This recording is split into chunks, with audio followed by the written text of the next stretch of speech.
প্রিয় শিক্ষার্থী, আশা করি তোমরা সবাই ভালো আছো। আমি গৌরাঙ্গ কুমার সাহা, সহকারী শিক্ষক, police line school and college, Bogura.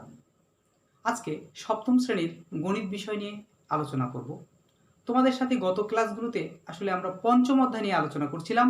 পঞ্চম অধ্যায়ের 5.3 আমাদের গত ক্লাসেই সম্পূর্ণ হয়ে গেছে। আজকে 5.4-এর 4 নিয়ে আমরা আলোচনা করব। তো দেখি আমরা কিছু সংখ্যা দেখি।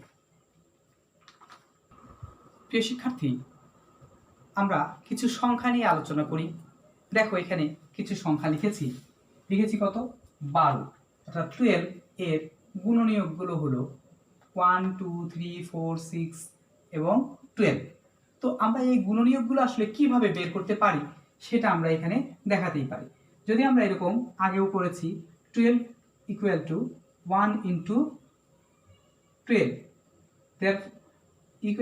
এর পরবর্তী পর্যায়ক্রমে আমরা এইভাবে 12কে কত দিয়ে ভাগ করা যায় সেটা আমরা দেখব। 2 ইন্টু 6, 3 ইন্টু 4।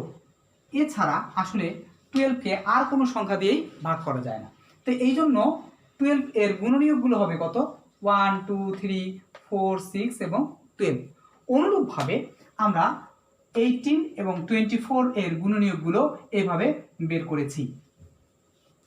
তো একটা জিনিস মনে রাখার বিষয়, আমরা কত দূর পর্যন্ত গিয়ে থামবো, আসলে কোনো গুণনীয়ক নির্ণয়ের সময় কত দূর পর্যন্ত গিয়ে থামবো। আমরা 1 দিয়ে দেখেছি, 2 দিয়ে দেখেছি, 3 দিয়ে দেখলাম, 4 এখানে আছে, 5 দিয়ে দেখবো, 6 দিয়ে দেখবো, কত দিয়ে দেখবো, শেষ পর্যন্ত কত গিয়ে থামবো, এটার একটা বিষয় আছে। এখানে কত 12 আছে, তো এখানে 3-এর পরে 4 তো আমার এখানে আছেই, তাহলে 5 যদি নেই তাহলে 5 দিয়ে আসলে এটাকে ভাগ করা যায় না।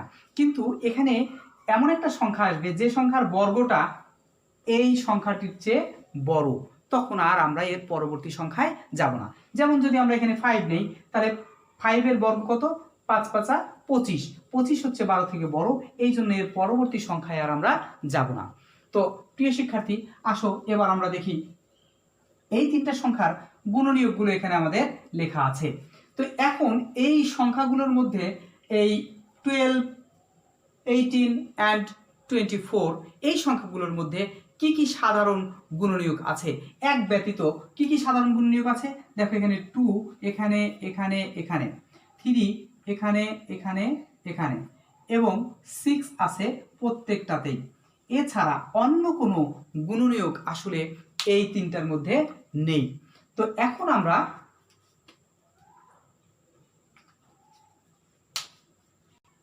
এই জন্য আমরা কি বলেছি, দেখো 2 সবার মধ্যেই আছে, 3 সবার মধ্যেই আছে এবং 6 সবার মধ্যে আছে। এই জন্য আমরা লিখেছি যে 12, 18 and 24 এর সাধারণ গুণনীয়কগুলো হলো 2 3 and 6। তাহলে এদের মধ্যে সবচেয়ে বড় গুণনীয়কটি হলো 6। তাহলে আমরা এই 12, 18 and 24 এর গসাগু কত হবে 6।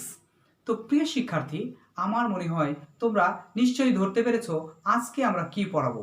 তাহলে আজকের আলোচ্য বিষয় হবে কি গসাগু। তো আমরা এখন গসাগু কিভাবে প্রস্তুত করতে হয় তার কয়েকটি নিয়মাবলী তোমাদের সাথে আলোচনা করব। প্রিয় শিক্ষার্থী, আমরা গসাগুর নিয়মাবলী জানার পূর্বে কিছু তথ্য এখানে আমরা আগে আলোচনা করে নেই। দেখো প্রথমেই আমরা দুইটা তথ্য লিখে রেখেছি। একটি রাশি অর্থাৎ ভাজ্য অপর একটি রাশি অর্থাৎ ভাজক দ্বারা নিঃশেষে বিভাজ্য হলে, অর্থাৎ একটা রাশিকে অন্য একটা রাশি দ্বারা ভাগ করলে যদি কোনো ভাগশেষ না থাকে তাহলে তাকে নিঃশেষে বিভাজ্য বলে। নিঃশেষে যদি বিভাজ্য হয় তাহলে ভাজ্যকে ভাজকের একটি গুণিতক বলে। তাহলে কি ভাজ্যকে ভাজকের একটি গুণিতক বলে, আর ভাজককে ভাজককে ভাজ্যের গুণনীয়ক বা উৎপাদক বলে। আবার বলছি যে ভাজ্যকে ভাজকের একটি গুণিতক বলে আর ভাজককে ভাজ্যের একটি উৎপাদক বা গুণনীয়ক বলে। যেমন এখানে 10/2 অর্থাৎ 10/2 ইকুয়াল টু 5। তাহলে 10কে যদি আমরা 2 দিয়ে ভাগ করি তাহলে আমরা 5 পাই। তাহলে এই ক্ষেত্রে 10 এবং 2, 10 হচ্ছে ভাজ্য, 2 হচ্ছে ভাজক, আর 5 হচ্ছে ভাগফল। তাহলে এখানে এই ভাজ্য 10টা 2 এর একটি গুণিতক, আবার এই 10টা 5 এর একটি গুণিতক। অনুরূপভাবে অন্যদিকে আমরা বলতে পারি 2 এবং 5 উভয়েই 10 এর উৎপাদক। আবার বলছি যে ক্ষেত্রে আমরা 10 হচ্ছে ভাজ্য, 2 হচ্ছে ভাজক, 5 হচ্ছে ভাগফল। তো এখানে 10টা, এই 10 2 এর একটি গুণিতক। অনুরূপভাবে আমরা বলতে পারি এই 10টা 5 এরও একটি গুণিতক। অন্যদিকে 2 এবং 5, অর্থাৎ 2 এবং 5 কি এই 10 এর উৎপাদক, উভয়েই 10 এর একটি করে উৎপাদক। তো আমরা এখানে উৎপাদক বা গুণিতক এই সম্পর্কে গত চ্যাপ্টারে আমরা সুন্দর করে আলোচনা করেছি। তো এবার আসি যে গসাগুর নিয়মাবলী। প্রথমেই আমরা আসলে বলবো কি যে গসাগুটা কিভাবে করা হয় তার নিয়মাবলী, 3টা নিয়মাবলী আমরা এখানে আলোচনা করছি।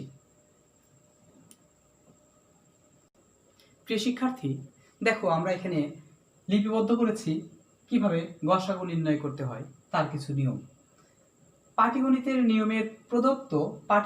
নিয়মে প্রদত্ত রাশিগুলোর সাংখ্যিক সহগের গসাগু নির্ণয় করতে হবে। প্রথমে কি করতে হবে, যদি কোনো রাশির, বীজগণিতীয় রাশির সাংখ্যিক সহগ থাকে তাহলে তার সাংখ্যিক সহগগুলো কিভাবে পাটিগণিতের নিয়মে গসাগু নির্ণয় করে নিতে হবে। এরপরে আমাদের যে বীজগণিতীয় রাশিগুলো থাকবে সেই রাশিগুলোর মৌলিক উৎপাদক বের করতে হবে। এরপরে আমাদের সাংখ্যিক সহগের গসাগু এবং প্রদত্ত রাশিগুলোর বীজগণিতীয় সাধারণ মৌলিক উৎপাদকগুলোর ধারাবাহিক গুণফলই হচ্ছে গসাগু। আবার বলছি, যে আমরা সাংখ্যিক সহগ পাবো তার যে গসাগু নির্ণয় হবে সেই গসাগু এবং প্রদত্ত রাশিগুলোর বীজগণিতীয় সাধারণ মৌলিক উৎপাদক মানে সবার মধ্যে আছে এমন মৌলিক উৎপাদকগুলোর ধারাবাহিক গুণফলই হবে গসাগু। তো আমরা এটা অঙ্ক যখন করব, আমরা সমাধান যখন প্রশ্নের উত্তর করব, অনুশীলনীর অঙ্কগুলো করব, এর মাধ্যমে আমরা খুব সহজেই কিভাবে গসাগু নির্ণয় করতে হয় তা আমরা পারব। প্রিয় শিক্ষার্থী, আমরা অনুশীলনীর 17 নম্বর অঙ্কটা নিয়ে আলোচনা করি। 17 নম্বর অঙ্ক মানে অনুশীলনীর অঙ্কগুলোর মাধ্যমেই আমরা কিভাবে গসাগু নির্ণয় করা হয় তা খুব সহজেই জানতে পারব। দেখো, আমরা বলেছি গসাগু নির্ণয়। আসলে গসাগুর পূর্ণরূপ গরিষ্ঠ সাধারণ গুণনীয়ক। গরিষ্ঠ সাধারণ গুণনীয়ক, গরিষ্ঠ মানে কি বড়, সাধারণ মানে সবার মধ্যেই আছে এমন গুণনীয়কগুলোর মধ্যে যেটা সবচেয়ে বড়, সেটাই হচ্ছে গসাগু। তো আমরা দেখি কিভাবে গসাগু নির্ণয় করা যায়।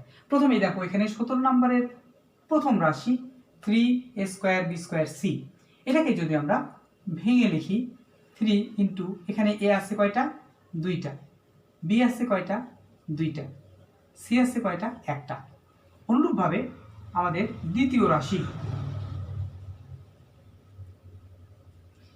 রাশি সমান 6ab²c², 6ab²c²। তাহলে এটাকেও যদি আমরা ভাঙি, 6কে যদি আমরা ভাঙি তাহলে কত হবে, 2 into 3 into a into b 2টা আছে আর c 2টা আছে।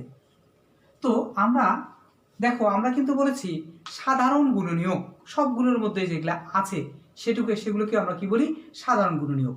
তো এখানে প্রদত্ত রাশিগুলোর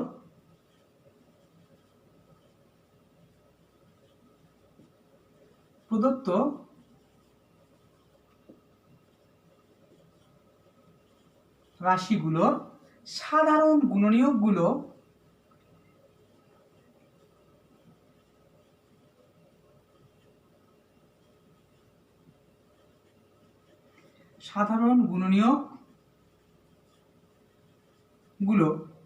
কোনটা কোনটা দেখো সাধারণ গুণনীয়ক। এখানে আমাদের 3 আছে, এখানেও আমাদের 3 আছে। তাহলে আমরা কি লিখলাম, 3। এখানে a একটা আছে, এখানেও a একটা আছে, তাহলে a।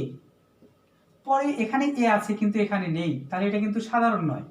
এবার দেখো বি এখানেও একটা আছে, এখানেও একটা আছে, তাহলে বি। এরপর দেখো বি আরও একটা এখানেও আছে, এখানেও আছে, তাহলে আবার বি।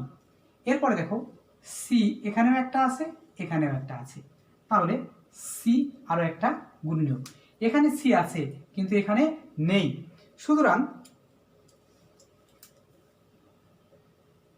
এখানে সি আছে কিন্তু এখানে নেই, সুতরাং এখানে একটাই শুধুমাত্র আমাদের সি হচ্ছে গুণনীয়ক, শুধুমাত্র একটা এখানে আছে।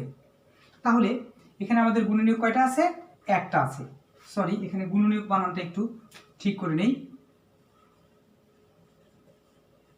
গুণনীয়কগুলো। তাহলে আমরা কি পাইলাম? প্রথম রাশি এবং দ্বিতীয় রাশির গুণনীয়কগুলোর মধ্যে আমরা কি কি মিল পাইলাম? 3 মিল পেয়েছি, এ একটা মিল পেয়েছি, বি দুইটা মিল পেয়েছি, আর সি একটা মিল পেয়েছি। তাহলে সাধারণ গুণনীয়ক হচ্ছে 3a, বি, বি, সি। তো আমাদের গসাগু তাহলে কি হবে? গসাগুর ক্ষেত্রে আমরা বলেছিলাম এই গুণনীয়কগুলো যে সাধারণ গুণনীয়ক, সেই গুণনীয়কগুলো গুণফল, ধারাবাহিক গুণফলকে আমরা বলবো গসাগু। তাহলে আমরা অতএব নির্ণেয় গসাগু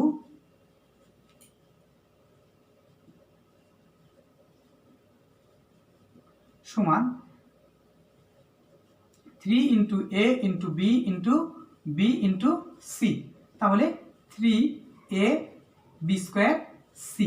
তাহলে এটাই আমাদের গসাগু। তাহলে প্রিয় শিক্ষার্থী, তোমরা নিশ্চয়ই খেয়াল করতে পেরেছো যে আমরা সবগুলোর মধ্যে আছে এমন বিষয়গুলোকে আমরা সাধারণ বলে থাকি। তাহলে এখানে দেখো এখানে 3 আছে একটা, তাহলে একটা 3 আছে, এই জন্য 3 হচ্ছে সাধারণ। এখানে দেখো 2 আছে কিন্তু উপরে তো 2 নেই, এই জন্য এটা সাধারণ নয়, এখানে এটা সাধারণ উৎপাদক বা গুণনীয়ক নয়, তাহলে এই জন্য 3। এরপরে আবারও দেখছি এ দুইটার মধ্যে আছে একটা এ, বি দুইবার করে মিল আছে এই জন্য দুইটা বি, সি একবার করে মিল আছে এই জন্য একটা সি হয়েছে। তাহলে এইগুলোর ধারাবাহিক গুণফলকে আমরা বলবো গসাগু। তাহলে নির্ণেয় গসাগু 3a বি স্কোয়ার সি। আমার মনে হয় তোমরা এটা খুব সহজেই বুঝতে পেরেছো। তো আসি আমরা এরপরে আরো একটা এইরকম অঙ্ক আমরা দেখি। প্রিয় শিক্ষার্থী, আমরা 18 নম্বরের প্রথম রাশি তুলে নিয়েছি। দেখো এখানে আমরা এটাকে ভেঙে লেখার চেষ্টা করছি। 5 ইন্টু এ, বি দুইটা আছে এই জন্য দুইটা বি, এবং এক্স একটা আছে এই জন্য একটা এক্স। অনুরূপভাবে দ্বিতীয় রাশিটাকে আমরা এভাবে লিখবো। তাহলে দ্বিতীয় রাশি কি আছে? 10 স্কোয়ার বি ওয়াই স্কোয়ার। তাহলে 10কে আমরা যদি ভাঙি তাহলে 2 ইন্টু 5 ইন্টু এ ইন্টু বি ইন্টু ওয়াই আছে দুইটা, ওয়াই ইন্টু ওয়াই। তো এখন একইভাবে আমরা দুইটার মধ্যে মিল খুঁজবো। তাহলে এখানে প্রদত্ত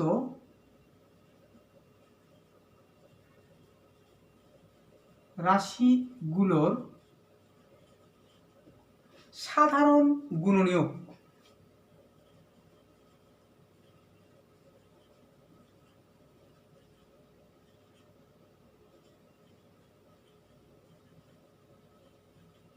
গুলো কি কি মিল আছে?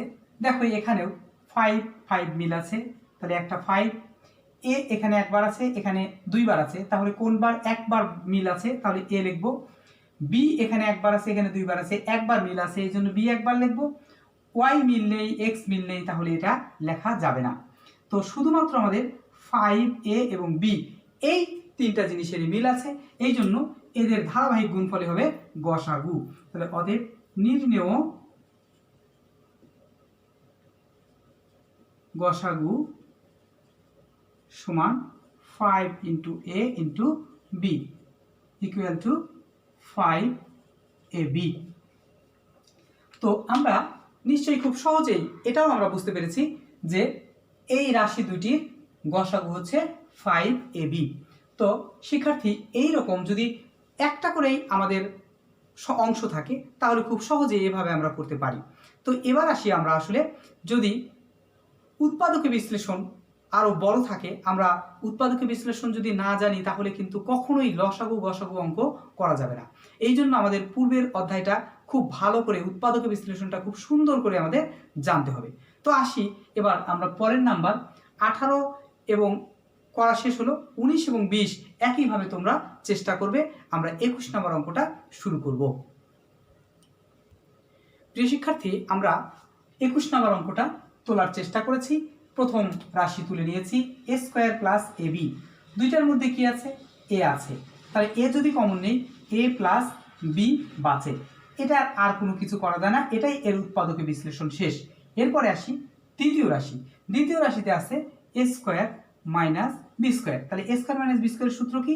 এ প্লাস বি ইন্টু এ মাইনাস বি। অত্যন্ত সহজ। তো দেখো এখানে আমাদের প্রদত্ত রাশিগুলোর দুইটা রাশি আছে। এই রাশির প্রদত্ত রাশিগুলোর সাধারণ মৌলিক উৎপাদক বা গুণনীয়ক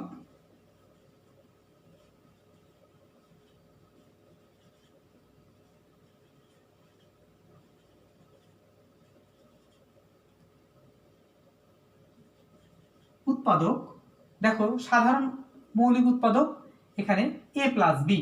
তাহলে আমরা লিখবো এ প্লাস বি। আরো একবার একটু আমরা স্মরণ করানোর চেষ্টা করছি। আমরা বলেছিলাম যে কিভাবে আমরা গসাগুটা করতে পারি। প্রথমে কি করতে হবে? সাংখ্যিক সহগের গসাগু পাটিগণিতের নিয়মে করতে হবে। এরপরে বীজগাণিতীয় রাশিগুলো যে থাকবে সেই বীজগাণিতীয় রাশিগুলোকে কি করতে হবে? মৌলিক উৎপাদকে বিশ্লেষণ করতে হবে। এরপরে মৌলিক উৎপাদকে বিশ্লেষণ করার পরে এই সাংখ্যিক সহগ এবং মৌলিক উৎপাদকগুলোর সাধারণ মৌলিক উৎপাদক যেগুলো থাকবে তার ধারাবাহিক গুণফলই হবে হচ্ছে গসাগু। তো এখানে দুইটার মধ্যে কোনো সাংখ্যিক সহগ নাই, তাহলে সাংখ্যিক সহগ কত? 1 তো লেখার প্রয়োজন হয় না। এরপরে দেখো আমাদের উৎপাদকে বিশ্লেষণ করার পরে, মৌলিক উৎপাদকে বিশ্লেষণ করার পরে আমাদের দুইটার মধ্যে সাধারণ উৎপাদক আছে হচ্ছে এ প্লাস বি। এই জন্য আমরা লিখেছি প্রদত্ত রাশিগুলোর সাধারণ মৌলিক উৎপাদক এ প্লাস বি। তো এখানে আর গুণ করার কিছু নেই, তাহলে একটাই হবে। অতএব নির্ণেয় গসাগু সমান এ প্লাস বি। তো আমার মনে হয় তোমরা খুব সহজেই এই 21 নম্বর অঙ্কটা সম্পন্ন করতে পারবে। এরপরে আমরা 22 নম্বর চলে আসি।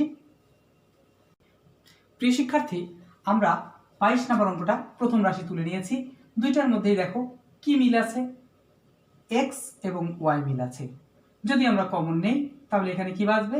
এক্স স্কোয়ার, এখানে Y square.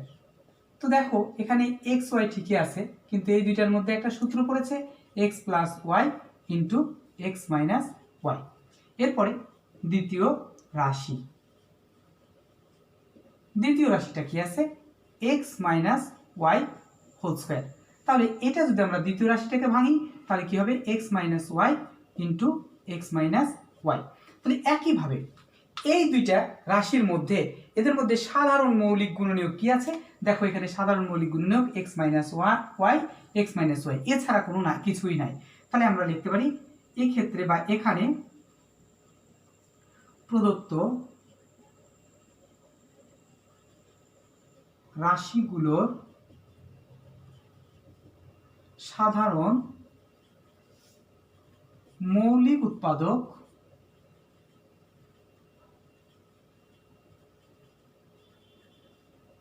X minus y. তাহলে অতএব নির্ণেয় গসাগু সমান এক্স মাইনাস ওয়াই। এটাই আমাদের অ্যান্সার। তো আমরা খুব সহজেই 22 নম্বরটা সম্পন্ন করতে পারছি। প্রিয় শিক্ষার্থী, আমরা 23 নম্বর অঙ্কের প্রথম রাশি তুলে নিয়েছি। যেহেতু এটা উৎপাদকে বিশ্লেষণ করতে হবে তাহলে আমরা আগের নিয়মেই মিডল টার্ম করব। 12কে যদি ভাগ করি তাহলে 3 গুণন 4, 3 আর 4 যোগ করলেই 7, তাহলে একই সংখ্যা প্লাস 3x প্লাস 4x যোগ করতে গেলে একই চিহ্ন, প্লাস চিহ্ন দুইটার সাথে দিয়েছি, প্লাস 12। তাহলে প্রথমে যদি কমন নেই x, তাহলে x প্লাস 3 প্লাস 4 কমন নিলে x প্লাস 3। তো এখানে যে দুটো মিল আছে x plus 3 into x plus 4। অনুরূপভাবে দ্বিতীয় রাশি, দ্বিতীয় রাশি কি আছে? আমাদের আছে হচ্ছে x square plus 9x plus 20, x square plus 9x plus 20। একইভাবে আমরা 9কে ভাঙবো, তাহলে 4 ইন্টু 5, তাহলে 4 ইন্টু 5 করলে 20 এবং 4 এবং 5 যদি যোগ করি তাহলে 9, তাহলে x square plus 4x plus 5x plus 20। তাহলে আমরা যদি কমন নেই, x কমন নিলে x প্লাস 4 প্লাস 5 কমন নিলে x প্লাস 4, তাহলে মিল দুইটা আছে, কোনটা x প্লাস 4 মিল আছে এবং x প্লাস 5 অবশিষ্ট থাকলো।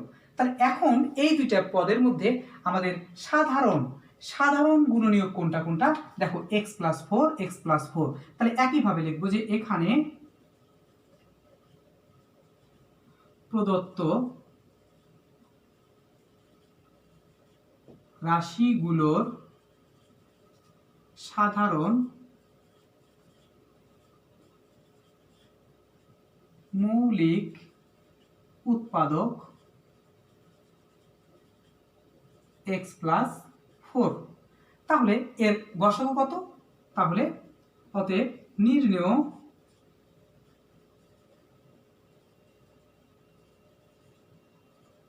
গসাগু সমান x প্লাস 4। তাহলে আমাদের এই 23 নম্বর অঙ্কটা সম্পূর্ণ হয়ে গেল। প্রিয় শিক্ষার্থী, আমরা 23-এর পরে 24 নাম্বারটা বাদ দিলাম, 24 নাম্বারটা তোমরা বাসায় প্র্যাকটিস করবে। আমরা 25 নাম্বারে এসেছি। দেখো প্রথম রাশি a স্কয়ার মাইনাস 16, তাহলে a এর উপর হোল স্কয়ার মাইনাস 4 এর উপর হোল স্কয়ার, তাহলে a স্কয়ার মাইনাস b স্কয়ারের সূত্র পড়ে a plus 4 into a minus 4। দ্বিতীয় রাশি দেখো কি আছে আমাদের, দ্বিতীয় রাশি 3a প্লাস 12। আমরা যদি এই দুইটার মধ্যে কমন নেই, কি কমন নেওয়া যায়, 3 কমন নেওয়া যায়, তাহলে 3 যদি কমন নেই তাহলে কি আছে a প্লাস 4। এরপরে আমরা তৃতীয় রাশি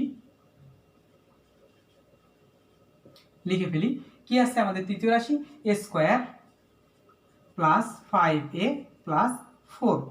এবার দেখো এটার অবশ্যই আমাদের মধ্যপদকে বিভাজন করতে হবে, তাহলে এখানে 4 অক্ষে 4 মানে 4 গুণন 1, তাহলে 4ই হয়। তাহলে এখানে a square plus 4a plus a plus 4, দেখো 4 আর 1-এ 5, তাহলে এখানে দুইটার মধ্যে কি কমন যায়, a কমন যায়, তাহলে a প্লাস 4। এই দুইটার মধ্যে কোনো কিছুই মিল নেই, কোনো কিছুই কমন যায় না, তাহলে কি নিতে হয় 1, আসলে 1 সবার মধ্যেই আছে, এই জন্য 1 কমন নিতে হবে। তাহলে a প্লাস 4 1 দিয়ে ভাগ করলে কোনো মানের পরিবর্তন হয় না, a ঠিকই থাকবে 4 ঠিকই থাকবে। এরপরে মিল দুইটা একসাথে লিখলাম a plus 4 into a plus 1।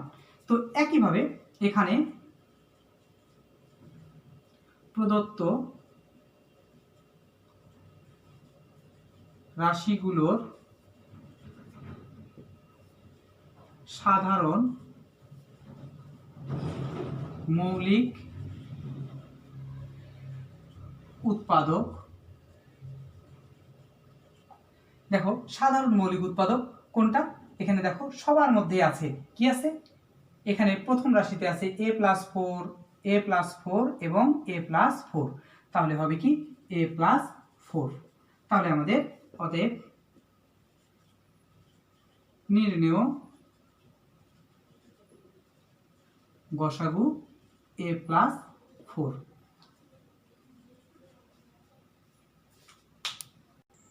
প্রিয় শিক্ষার্থী, আমরা এই 25 নম্বর অঙ্কটা যে করেছি, এই অঙ্কে আমরা কিছু তথ্য এখানে খেয়াল করি। দেখো এখানে আমাদের কি, যখন উৎপাদক বিশ্লেষণ করেছি এর মধ্যে কোনো সাংখ্যিক সহগ নেই, অর্থাৎ কি নেই, তাহলে কত আছে 1। দ্বিতীয় রাশিতে দেখো সাংখ্যিক সহগ কত আছে 3, এবং তৃতীয় রাশিতে কোনো সাংখ্যিক সহগ নেই, তাহলে এর সাংখ্যিক সহগ কত 1। তাহলে এখানে আমাদের সাংখ্যিক সহগ ছিল 1, 3 এবং 1।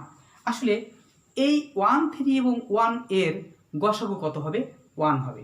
এই জন্য আসলে এই প্রদত্ত রাশিগুলোর মৌলিক উৎপাদক a প্লাস 4, এখানে কোনো সাংখ্যিক সহগ আসলে গুণ করার প্রয়োজন হয়নি, কারণ কি এই সাংখ্যিক সহগগুলোর গসাগু কত 1, এই জন্য এখানে কোনো সাংখ্যিক সহগ গুণ করার প্রয়োজন হয়নি, যে কারণে নির্ণেয় গসাগুটা a প্লাস 4 পর্যন্তই থেকে গেছে।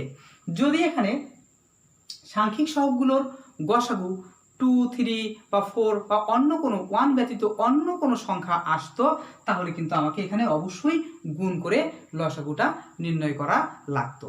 তো প্রিয় শিক্ষার্থী, আমরা 24 এবং 26 নম্বর অঙ্কটা তোমাদের বাড়ির কাজ হিসেবে দিচ্ছি। তোমরা এই দুটো অঙ্ক বাড়ির কাজ হিসেবে করবে। তো আজ আর নয়। Thank you all.